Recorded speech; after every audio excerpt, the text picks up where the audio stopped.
Latessa hadn't been overestimating how quickly her chosen women would arrive. If anything, she had underestimated just how determined they'd be to reach my side.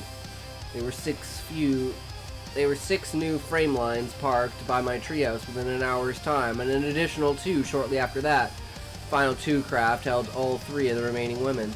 Their names, after Latessa, were Vicari, Minata, Perolessa, Trena, Martina, Garina, Chelsea, Parisi, and Janala. Things are getting a little crowded, aren't they? I commented.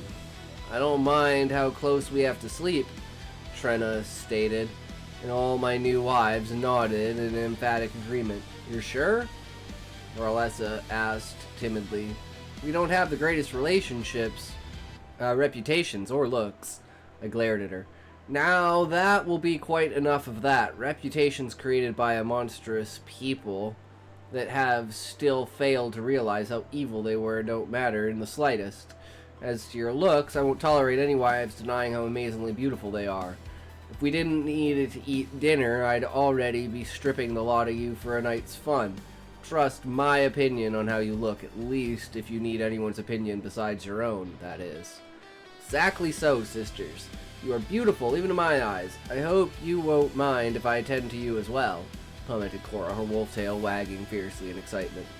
Truly, all of you are quite lovely. I don't know why the Grawl pay any attention to the From's lies, Corinna proclaimed. I wish there was some way of punishing their deeds today, but none of the current From have any direct involvement with the crimes of their forebears. Too right, you lasses are perfect in the way you are, declared Maud.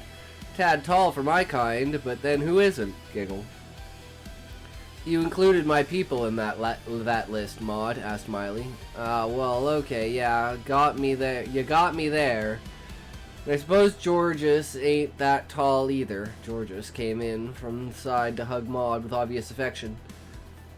Vicaria spoke out. Wait, do all of you, does James allow? It's so embarrassing to even ask. James likes us being intimate with each other almost as much as he likes being intimate with us himself, Jean stated, licking her lips in anticipation. Adults are gross, cried Matt.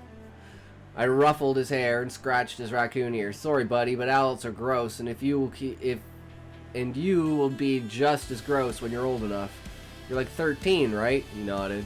Not so much more than a year till you start getting those urges yourself. Gabby and Missa looked at Matt in a strange combination of concern and impatience. I took the increase in our family into account, and by this time tomorrow, there will be an expansion to the bedroom installed. We figured out how to use our molecular synthesizer to speed up the construction process. Once that's done, we'll move our crew to Guyana to start the sewage treatment project with Yvonne. We had been settled at the table, eating for some time at this point. Lisa sat straighter in her seat. Thanks to the tree ant, we've got seeds for every tree on Tellus. We had samples of every type of tree in the entire world shipped here, so she could do her thing. She asked if we could take them to Guyana in order to get them sprouted quicker. I nodded. Sure thing.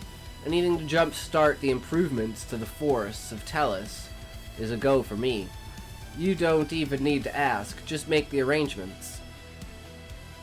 I was, to put it mildly, reluctant to leave the bed the next morning. My wives had not taken things easy. Some of my pregnant wives were, if anything, more eager. Groaned sluggishly, I hauled my carcass out of the bed. Nothing hurt, but I had been worn out. I took the hottest shower I could stand to take, and that soothed the muscle aches and helped me wake up. On the table was a stack of 100 single-ounce bars of gold, looking like they had been crudely smelted at a camp rather than a properly refined bar. Transferring them to my pack, I made to stash them in my pickup truck. As I was moving down the stairs to the truck, I noted the boxes of the tree seeds and collected them as well. With everything loaded into the truck, I moved back to the dining table for breakfast. Maggie had happily taken over the cooking duties and had prepared a fantastic spread. This looks great, I commented. Maggie blushed, but her smile outshone that. I hope you find that it tastes as good as it looks. She was rather timid about her cooking skills. Everyone else trudged into the dining area and took their seats around our very crowded table. Breakfast was a somewhat silent affair. All of us were tired from last night's endeavors. Amazing food. Did you make this, James? Asked Nayla. I shook my head and pointed at Maggie. Was it really good enough to think it was James's? Asked Maggie.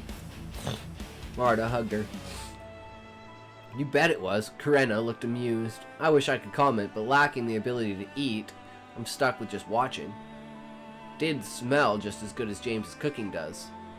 Why do you seem embarrassed? Asked Gorgeous. Cooking is men's work in Guyana, so me taking interest in it is uncommon, Maggie replied, somewhat embarrassed still. The alarm went off, and I swirled to look at the screen. There, a small car had pulled up to the clearing. Who the hell? Ran down the stairs with my shotgun in hand. A woman, very pregnant and scared to death, looked out of the car. Where's Mary? That eased my tension a lot. She's out. Who are you, and why are you so panicked? Put my shotgun on my back to show I meant no harm to her. I'm Kate. She and we're friends. She's the only one I could think of to ask for any help. She was mad at me because she didn't like the guy I was with. She didn't trust him. Turns out she was right. When that douche found out he knocked me up, the solution was to get an abortion. When I said no, he decided that he'd do it himself and include me in the bargain. I've been running from that psycho ever since. I'm like totally out of cash and I barely made it up here. Can I get like $20 for a gas tank at least? I don't mean to put anyone in danger, but she broke down sobbing. I wrenched the car door open. You're not running anywhere else. Come on. I can put you somewhere he can never reach you. If he shows up here, he'll disappear without a trace. This guy, whoever he was, will pay. No, I can't. You'll be in danger. I don't want... I unclipped her seatbelt, picked her up bodily and hauled her up the stairs and into the house. He's right. You're safer here with us than anywhere in your world, stated Latessa. We've got better defenses than anyone you'll ever meet in your homeworld. Trust our husband. We'll protect you. Tressa took control of Kate, and the sight of her ears instantly made her forget about her worries. I've got her. I think I'll take her to Guyana, to the Guyana side, and pass some healing magic through her. She should go to the manor for a proper healing session, though. A little while. Miley, can you rig her car to be remote controlled? She nodded in affirmation. Great. Get whatever you need to make that happen, and after we no longer need it to work, make sure the tech you add self-destructs so nobody can reverse engineer it. We're going to drive her empty car off the edge of the road so it lands in a ravine. Can you get a sample of her DNA so we can make it look like she died in a car accident? Absolutely. It'll take me about 10 minutes. She ran off to attend to her work, and Rana went with her. My stuff, cried Kate. Don't worry, I'm going to have Karen here copy everything so you can keep everything. But also have everything in the car for authenticity purposes. The fuck do you mean you're going to copy everything? Kate was understandably confused and concerned. You'll see. It'll happen right here in this room. I'm going to get your stuff. Amazed, she watched on in mute shock as a flurry of activity happened around her. 10 minutes later, with all her things copied and replaced into the car with enough genetic material for realism, she musically watched as her car drove off by itself. I'll buy you a new car if you want me to, but first, I'm taking you to my sister.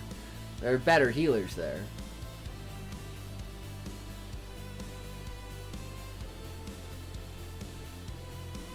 People show up every chapter. Next chapter better be the government. I'm holding it to you, Sean.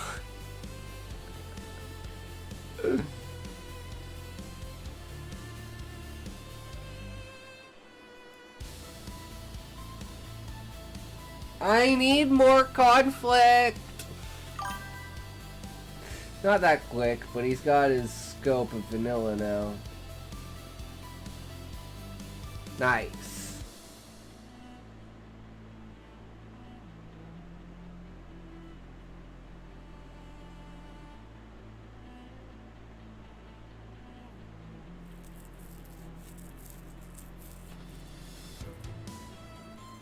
A lot of names to remember at the beginning, but I don't think it's important. So I would almost recommend just not even listing their names until you introduce them. I mean, Mary won't let Kate go anywhere now. She's finally safe. Yeah.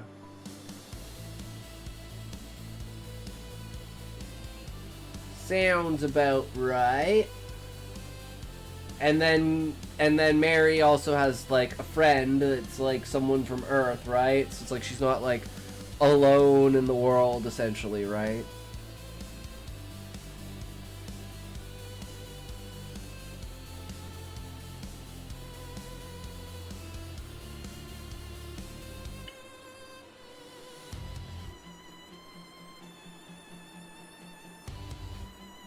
I guess the way to say it is like, you know, it's stereotypical, but it's the women don't want to ask for help, but they want to be helped.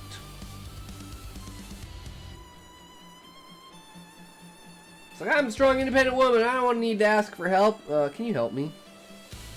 It's like, you can be strong and independent and still ask for help. Asking for help doesn't weaken your strength or your independence. It's reliance in full. But everyone needs help now and then. It's going to be very difficult to make the Grawl individuals. It's a lot easier with multiple different species in the house. Yeah. I mean, it is a harem after all, right? It's literally a repopulation harem story at this point. I love it.